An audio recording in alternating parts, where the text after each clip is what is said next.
Hello दोस्तों, स्वागत है आपका इस चैनल पे। तो चलिए आज हम लोग बिहार एसआई मेंस का प्रैक्टिस सेट 11 का क्वेश्चन देखते हैं, जो कि हमारा एडुटेरिया पब्लिकेशन द्वारा जो सेट निकाला गया है उसी का क्वेश्चन है। हमारे एग्ज़ाम में बहुत कम समय बाकी है, तो हमें ज़्यादा से ज़्यादा क्वेश्चन प्रैक्टिस करने की ज़रूरत है। चलिए आज हम लोग प्रैक्टिस सेट 11 का क्वेश्चन देखते हैं। ज़्यादा आपका समय बर्बाद नहीं करते हुए क्वेश्चन देखते हैं। देखिए, इसमें पहला क्वेश्चन है, You would not come home today. The correct question tag for this sentence is इसमें क्या होगा? तो इसमें हो जाएगा will you हो जाएगा। You would not come home today इसमें will you होगा। अगला क्वेश्चन है, select the most appropriate antonyms of the given word। तो इसका हो जाएगा solitude का company। नेक्स्ट क्वेश्चन देखते हैं, filling the blanks the appropriate article from the given below। तो he is a knave। अगला क्वेश्चन देखते हैं, select the incorrectly spelled word। तो इसका हो जाएगा arcade।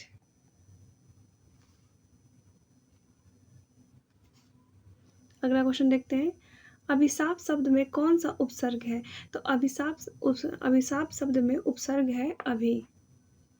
अगला क्वेश्चन है, वचन की दृष्टि से कौन सा जोड़ा सही नहीं है? तो सखी सखियाँ सही नहीं है, बाकी लता लताएं, घोड़ा घोड़े, किताब किताबें सब सही है।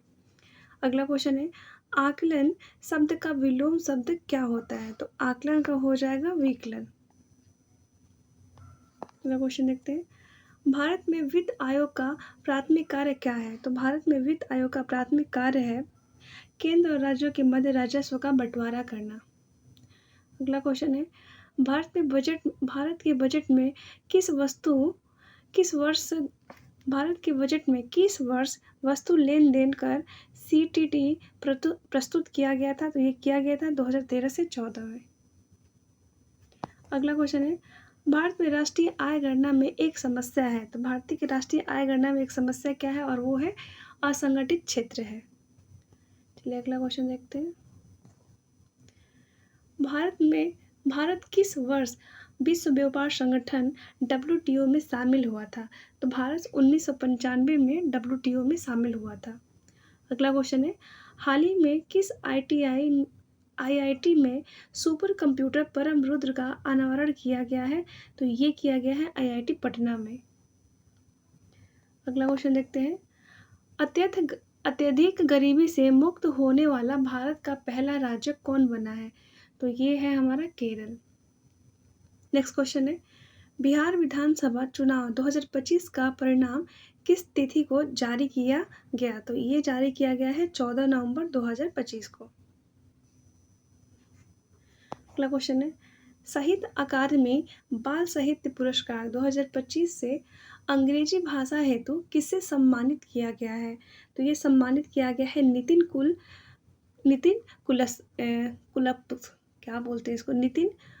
कुशलप को। अगला क्वेश्चन है, राष्ट्रीय लता मंगेशकर पुरस्कार 2025 से किसे सम्मानित किया गया है? ये सम्मानित किया गया है सोनू निगम को। ऑपरेशन सिंदूर द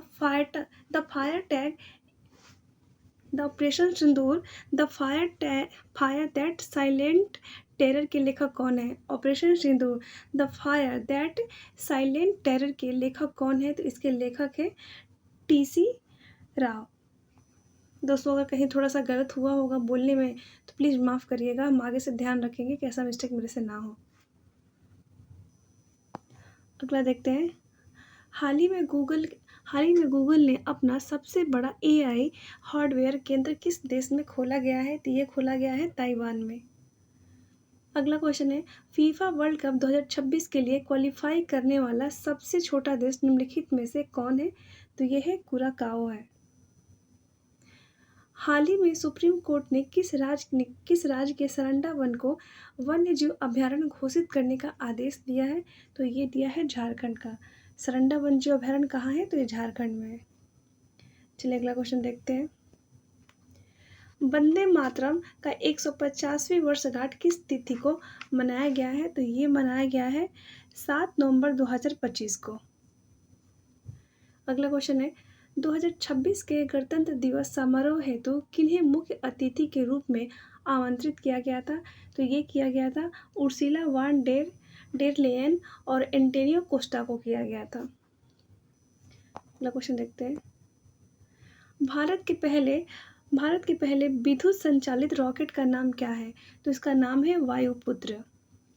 अगला क्वेश्चन है मराठों के मैकियावेली नाम से जाना जाता है किसे? तो नाना फडणवीस को मराठों का मैकियावेली के नाम से जाना जाता है। प्रसिद्ध गायक बाज बहादुर किसके दरबार में रहते थे? तो बाज बहादुर अकबर के दरबार में रहते थे। कृषि का प्रथम उदाहरण किस स्थान से प्राप्त हुआ है? तो कृषि का प्रथम उदाहरण मेहरगढ़ से प्राप्त हुआ है। ऋग्वैदिक काल में किस नदी का प्राचीनतम नाम दृश्यदती था? तो इसका था घग्गर नदी का था। दृश्यदती घग्गर नदी का नाम था प्राचीन काल में। भगवान बुद्ध के अनुयायी कितने भागों में विभाजित थे? तो भगवान बुद्ध के अनुयायी 2 भागों में विभाजित थे। भारतीय शासन अधिनियम 1935 के संबंध में निम्नलिखित कथनों पर विचार करिए और इसमें सत्य कथन का चयन करना है। चलिए देखते हैं। पहला है 1935 का भारत शासन अधिनियम भारत के लिए तैयार संवैधानिक प्रस्ताव में अंतिम तथा सबसे विस्तृत दस्तावेज था। ये बात सही है। इस अधिनियम में 321 अनुच्छेद तथा 10 अनुसूचियाँ थी। ये बात भी सही है। इस अधिनियम की एक प्रमुख विशेषता यह थी कि इसके द्वारा भारत में सर्वप्रथम संघीय शासन प्रणाली की शुरुआत की गई थी। ये बात भी सही है।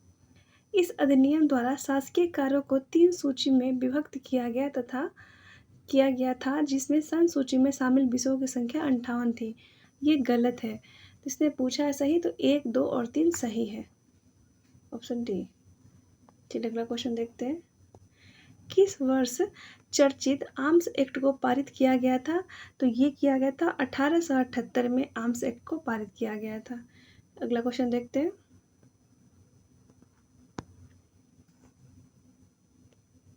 संगठन और संस्थापक का मिलान करना है। चलिए देखते हैं। तो पहला हो जाएगा यूनाइटेड इंडिया पेट्रियाटिक एसोसिएशन के हो जाएंगे सैयद अहमद खान। भारतीय राष्ट्रीय उदार संघ का सुरेंद्रनाथ बनर्जी। बम्बई प्रेसिडेंसी एसोसिएशन का फिरोज शाह मेहता और इंडियन लीग का शिशिर कुमार घोष। चलिए अगला क्वेश्चन देखते हैं। ऑल इंडिया हरिजन संघ की स्थापना किसने किया था? ऑल इंडिया हरिजन संघ की स्थापना किसने किया था? तो ये किए थे महात्मा गांधी ने किया था। पंजाब भूमि हस्तांतरण अधिनियम कब पारित किया गया? तो 1900 में पारित किया गया था। पंजाब भूमि हस्तांतरण अधिनियम 1900 में पारित किया गया था। अगला क्वेश्चन है निम्नलिखित में से कौन सी पत्रिका क्रांतिकारी गतिविधियों के साथ नहीं जुड़ा हुआ था? तो देखिए इसमें यंग इंडिया नहीं जुड़ा हुआ था, बाकी संध्या, युगांतर और गद्दर ये सब क्रांतिकारी गतिविधियों के साथ जुड़ा हुआ था। अगला क्वेश्चन है ब्रिटिश शासन के दौरान नया प्रांत बिहार कब अस्तित्व में आया? तो ये अप्रैल 1912 में अस्तित्व में आया। चलिए अगला क्वेश्चन देखते हैं। जनित्र एक ऐसा उपकरण है जो यांत्रिक ऊर्जा को विद्युत ऊर्जा में परिवर्तित कर देता है। देखिए यांत्रिक ऊर्जा को विद्युत ऊर्जा में परिवर्तित कर देता है और यह विद्युत चुम्बकीय प्रेरणा के सिद्धांत पर आधारित है। विद्युत ऊर्जा को यांत्रिक ऊर्जा में परिवर्तित नहीं, गलत होगा। तो इसका 1 और 3 सही है। जनित्र एक ऐसा उपकरण है जो यांत्रिक ऊर्जा को विद्युत ऊर्जा में परिवर्तित करता है और यह विद्युत चुम्बकीय प्रेरणा के सिद्धांत पर आधारित है। इस प्रकार हो जाएगा 1 और 3 सही है हमारा ऑप्शन डी। अगला क्वेश्चन देखते हैं। सूची 1 और सूची 2 का मिलान करना है, देखना है सही सुमेलित बताना है। इसमें कौन सही हो, सही सुमेलित नहीं है। तो पहला देखते हैं। सूखी वर्ग का हो जाएगा ठोस कार्बन डाइऑक्साइड, सेविन हो जाएगा कीटनाशक और टेफ्लॉन है फ्लोरीन युक्त बहुलक। ये फ्लोरीन से गलत हो जाएगा, तो ऑप्शन डी हो जाएगा, यही सही नहीं है। अगला क्वेश्चन देखते हैं। अमोनिया क्लोराइड के संबंध में निम्नलिखित में से कौन सा विकल्प सही है? तो देखिए यह प्रबल अम्ल और दुर्बल क्षार का लवण है। अमोनिया क्लोराइड यह प्रबल अम्ल और दुर्बल क्षार का लवण है। चलिए अगला क्वेश्चन देखते हैं। एक वस्तु को अवतल दर्पण के अक्ष पर उसके वक्रता केंद्र से परे एक बिंदु पर रखा जाता है तो निर्मित प्रतिबिंब होगा, क्या होगा? उल्टा और छोटा होगा। चलिए अगला क्वेश्चन देखते हैं।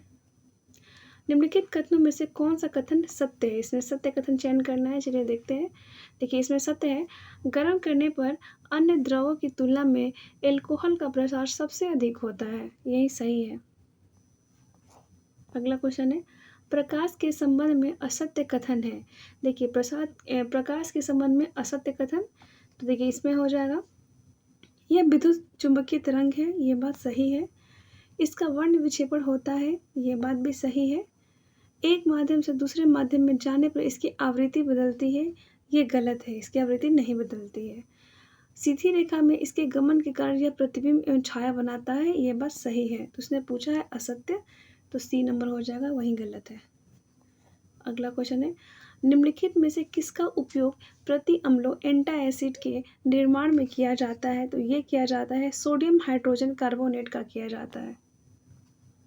अगला क्वेश्चन है, निम्न में से किस दर्पण की आवर्धन क्षमता +1 से अधिक होता है? तो ये हो जाएगा अवतल दर्पण। अगला क्वेश्चन है, Na2S2O3 में S की ऑक्सीकरण संख्या ज्ञात करें। तो ऑक्सीकरण संख्या हो जाएगी +2। निम्नलिखित में से कौन सी एक ऊष्माशोषी अभिक्रिया है? तो देखिए ऊष्माशोषी अभिक्रिया इसमें से हो जाएगा, पौधे में प्रकाश संश्लेषण ऊष्माशोषी अभिक्रिया है। चलिए अगला क्वेश्चन देखते हैं। निम्नलिखित में से कौन सा कथन सही है? इसमें सही बताना है। देखते हैं, सभी मानव कोशिकाओं में केंद्रक में डीएनए की मात्रा समान होती है। ये बात सही है। चलिए अगला क्वेश्चन देखते हैं। कली चूना में पानी मिलाने पर निम्नलिखित में से कौन सा यौगिक बनता है? तो ये कैल्शियम हाइड्रोक्साइड बनता है। कली चूना में पानी मिलाने पर कैल्शियम हाइड्रोक्साइड यौगिक बनता है। अगला क्वेश्चन है, मानव शरीर में उपस्थित अणु कहाँ मौजूद होते हैं? तो ये मौजूद होते हैं संयोजी ऊतक में। अगला क्वेश्चन देखते हैं, निम्नलिखित में से कौन सा वे जीव एक ही संध में आते हैं? देखिए एक ही संध में आने वाले हो जाएंगे तितली और झींगा। अगला क्वेश्चन, उस पादप ऊतक की पहचान कीजिए जो कि एक प्रकार का विभयोजक मेरिस्टेम नहीं है। तो देखिए ये नहीं है, जाइलम नहीं है। चलिए अगला क्वेश्चन देखते हैं। अम्लीय शक्ति के संदर्भ में निम्नलिखित में से कौन सा एक सही क्रम में है? देखिए ये हो जाएगा जल के बाद एसिटिक एसिड, हाइड्रोक्लोरिक एसिड। तो सबसे ज़्यादा हो जाएगा अम्लीय शक्ति, हाइड्रोक्लोरिक, एसिटिक एसिड और फिर जल। चलिए अगला क्वेश्चन देखते हैं।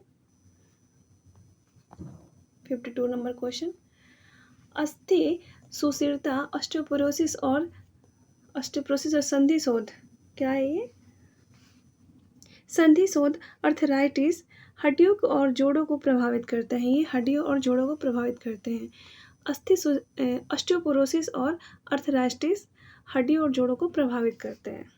चलिए अगला क्वेश्चन देखते हैं। ये मिलान करना है सूची और सूची 2 का मिलान। चलिए देखते हैं। अवशेषी अंग हो जाएगा मानव की निमेषक झिल्ली एवं पुच्छ केसरुकाएँ, और जीवाश्म हो जाएगा आर्कियोप्टेरिक्स के अवशेष। समजात अंग हो जाएंगे सील के फ्लीपर एवं चमगादड़ के पंख, और समवृत्ति अंग हो जाएगा तितली और कौवे के पंख।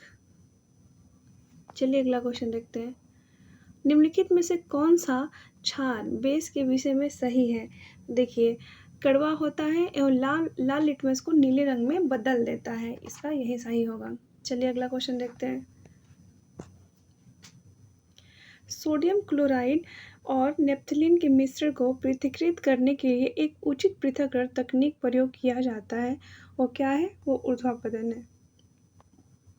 अगला क्वेश्चन है, 1948 में संविधान सभा के भाषाई प्रांत आयोग की नियुक्ति की। इस आयोग की नेतृत्व किसने किया था? तो ये किए थे एस.के. धर ने, न्यायमूर्ति एस.के. धर। प्रस्तावना में न्याय, सामाजिक, आर्थिक और राजनीति का आदर्शवाद कहाँ से लिया गया है? तो ये रूसी क्रांति से लिया गया है। चलिए अगला क्वेश्चन देखते हैं। पंचायती राज व्यवस्था का मूल उद्देश्य सुनिश्चित करना है। तो क्या सुनिश्चित करना है वह देखते हैं। इसका हो जाएगा लोकतांत्रिक विकेंद्रीकरण और विकास में जन भागीदारी। पंचायती राज व्यवस्था का मूल उद्देश्य है, तो हो जाएगा ऑप्शन बी। चलिए अगला क्वेश्चन देखते हैं। संसद के किसी सदस्य की योग्यता अथवा अयोग्यता से संबंधित विवाद का अंतिम निर्णय निम्नलिखित में से किसके द्वारा किया जाएगा? तो ये किया जाता है निर्वाचन आयोग के परामर्श पर राष्ट्रपति के द्वारा। नेक्स्ट क्वेश्चन है, निम्नलिखित पर कथनों पर विचार करें। चलिए देखते हैं। पहला है संसद, इसमें सही गलत क्या बताना है देखते हैं।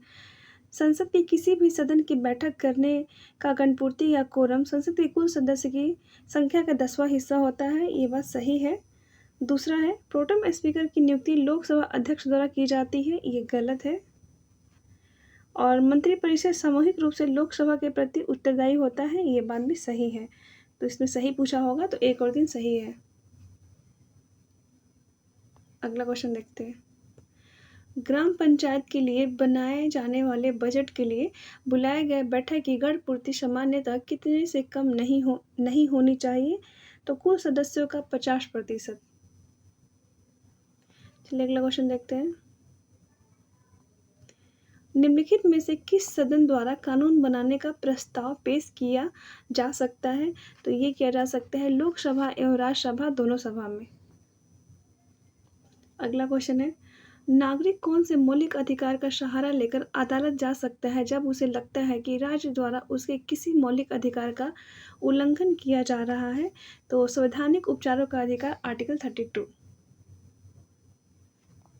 अगला क्वेश्चन है, पंचायत समिति की संरचना में कौन शामिल है? तो देखिए कौन कौन शामिल है इसमें। प्रादेशिक निर्वाचन क्षेत्र से सीधे निर्वाचित सदस्य शामिल है। उस निर्वाचन क्षेत्र के लोकसभा एवं राज्यसभा विधानसभा के निर्वाचित सदस्य, ये भी शामिल है। उस पंचायत समिति क्षेत्र के राज्य विधान परिषद के सदस्य, ये भी शामिल है। उस पंचायत समिति क्षेत्र के सभी ग्राम पंचायतों के मुखिया या सरपंच, ये भी है। तो यूपी सभी हो जाएगा, पंचायत समिति की संरचना में सभी शामिल है। चलिए अगला क्वेश्चन देखते हैं। राजनीति निर्देशक तत्व का कौन सा अनुच्छेद सहकारी समितियों के गठन को बढ़ावा देता है? तो यह आर्टिकल 43 का ख। अगला क्वेश्चन है, भारत की जनगणना 2011 के अनुसार सबसे अधिक अनुसूचित जनजाति कौन है? तो ये हो जाएगा भील। अगला क्वेश्चन देखते हैं। निम्न कॉफी उत्पादक क्षेत्रों में से कौन सा क्षेत्र कर्नाटक में नहीं है? कर्नाटक में नहीं है, देखते हैं। ये पुल्लेज नहीं है कर्नाटक में, क्योंकि पुल्लेज तो है तमिलनाडु में है। बाकी चिकमंगलूर, बाबा बुदनगिरी और कुर्ग, ये सब कहाँ कर्नाटक में है? ये चिकमंगलूर होगा, कुर्ग होगा, और बाबा बुदनगिरी ये सब कर्नाटक में है। अगला क्वेश्चन है, भरमौर जनजाति क्षेत्र किस प्रांत में स्थित है? तो भरमौर जनजाति क्षेत्र किस प्रांत में स्थित है? ये स्थित है हिमाचल प्रदेश में स्थित है। अगला क्वेश्चन है, जवाहर सुरंग का निर्माण निम्न में से किस दर्रे के अंतर्गत किया गया है? तो ये बनिहाल दर्रे के अंतर्गत किया गया है। अगला क्वेश्चन देखते हैं। निम्नलिखित में से कौन सा कथन सत्य है? चलिए देखते हैं। लाल मृदा का विकास रेवेदार आग्नेय चट्टानों वाले क्षेत्रों में हुआ है, ये बात सही है। महीन कण वाली लाल और पीली मृदाएं उर्वर होती है, सही है। तो इस प्रकार हमारा सत्य है 1 और 2 दोनों। चलिए अगला क्वेश्चन देखते हैं। निम्नलिखित कथनों पर विचार करें। कांडला पतन का निर्माण कराची पतन की कमी को पूरा करने के लिए किया गया था, ये बात सही है। मुंबई पतन एक मानव निर्मित पतन है, ये बात गलत है। कोलकाता पतन एक खुला महासागरीय पतन है, ये बात भी गलत है। सॉरी, इसमें क्या पूछा है, एक मिनट। इसे पूछा है कि उपयुक्त में से कौन सा कथन असत्य है। ठीक है, तो देखते हैं। असत्य पूछा है, कांडला पतन का निर्माण कराची पतन की कमी को पूरा करने के लिए किया गया था, ये सही है। मुंबई पतन एक मानव निर्मित पतन है। मानव निर्मित नहीं, ये गलत है। और ये कोलकाता पतन एक खुला महासागरीय पतन है, ये बात भी गलत है, तो असत्य है 2 और 3। चलिए अगला क्वेश्चन देखते हैं। हिंद महासागर और लाल सागर को कौन सी जलसंधि जोड़ती है? तो ये बाब अलमंदेव जोड़ती है। अगला क्वेश्चन है, इजराइल की उभयनिष्ठ सीमा है, देखिए, तो ये हो जाएगा लेबनान, सीरिया, जॉर्डन तथा मिस्र के साथ। अगला क्वेश्चन है, निम्नलिखित स्थानों को उद्योगों से मिलाइए तथा नीचे दिए गए कूट की सहायता से सही उत्तर का चयन करिए। स्थान और उद्योग, तो देखिए बेंगलुरु हो जाएगा वायुयान, और कोरबा हो जाएगा एल्युमिनियम, जमशेदपुर लोहा इस्पात, और मजालखंड तांबा। चलिए अगला क्वेश्चन देखते हैं। हिमालयी नदियाँ अपने प्रवाह के क्रम में मध्यम से निचले भागों में किस प्रकार की आकृति का निर्माण नहीं करती है?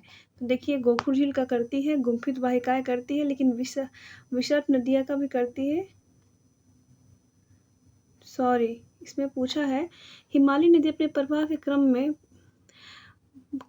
मध्यम और निचले भागों में किस प्रकार की आकृति का निर्माण नहीं करती है? 3 में से कोई आकृति का निर्माण नहीं करती है, वो ऑप्शन डी हो जाएगा। प्रायद्वीपीय पठार के संदर्भ में नीचे दिए गए युग्मों में से कौन सा युग्म सही सुमेलित है? चलिए देखते हैं इसमें। उत्तर पश्चिम विस्तार है दिल्ली कटक, पूर्वी विस्तार है मेघालय पठार, दक्षिण विस्तार है इलायची की पहाड़ी, और ये 1, 2 और 3 सही है, 4 नंबर गलत है। चलिए अगला क्वेश्चन देखते हैं। भारतीय मानसून के विषय में निम्न कथनों पर विचार करें, ठीक है, और इसमें सही कथन का बताना है। देखिए, भारत के पश्चिमी तट पर होने वाली वर्षा पर अफ्रीका के पूर्वी तट के साथ बहुवतीय जेट स्ट्रीम का प्रभाव होता है, ये बात सही है।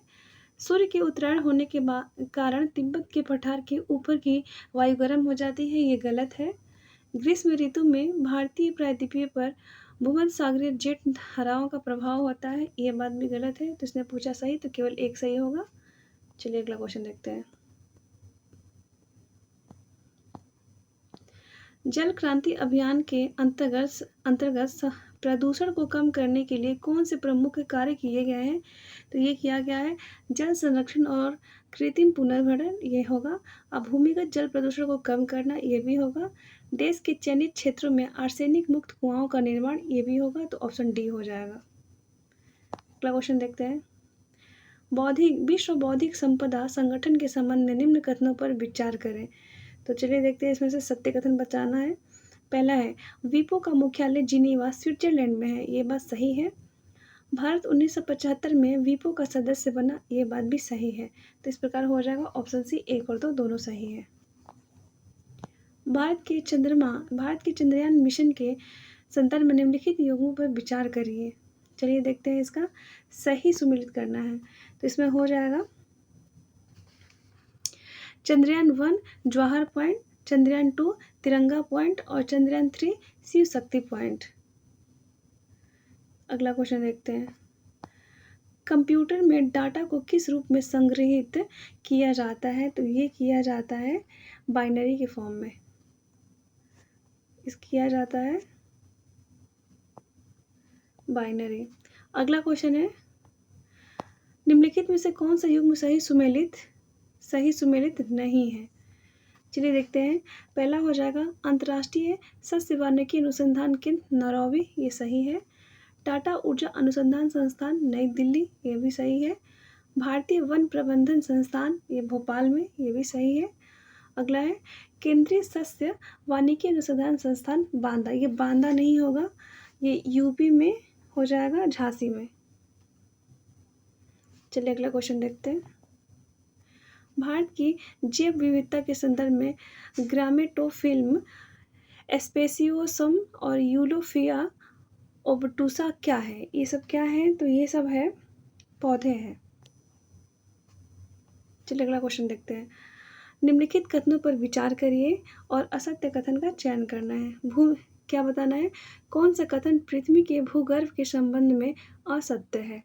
तो चलिए देखते हैं। पहला, भूगर्भ में परपटी के नीचे का भाग को मेंटल कहा जाता है, ये बात सही है। दूसरा है ज्वालामुखी उद्गार के दौरान जो लावा धरातल पर आता है उसका स्रोत भूगर्भ का क्रोड होता है। ये गलत है, ये क्रोड नहीं होता है, वो मेंटल होता है। अगला है मेंटल का विस्तार दुर्बलता मंडल तक पाया जाता है। ये बात भी गलत है। तो इसने पूछा असत्य, 2 और 3 असत्य हो जाएगा। चलिए अगला क्वेश्चन देखते हैं। निम्नलिखित में से कौन सा सुमेलित नहीं है?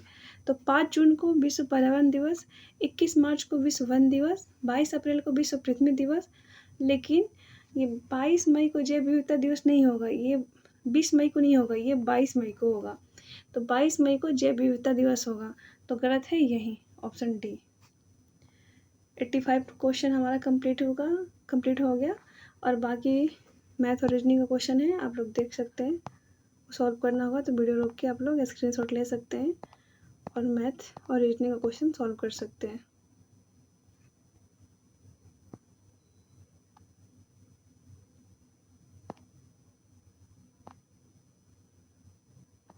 बाकी वीडियो पसंद आया होगा तो लाइक करिए, सब्सक्राइब करिए चैनल को, और कुछ गलती हुआ होगा तो उसके लिए माफ़ करिए। धीरे धीरे हम कोशिश करेंगे और बेहतर करने की। आपका साथ हमेशा ऐसे ही बना रहे। धन्यवाद।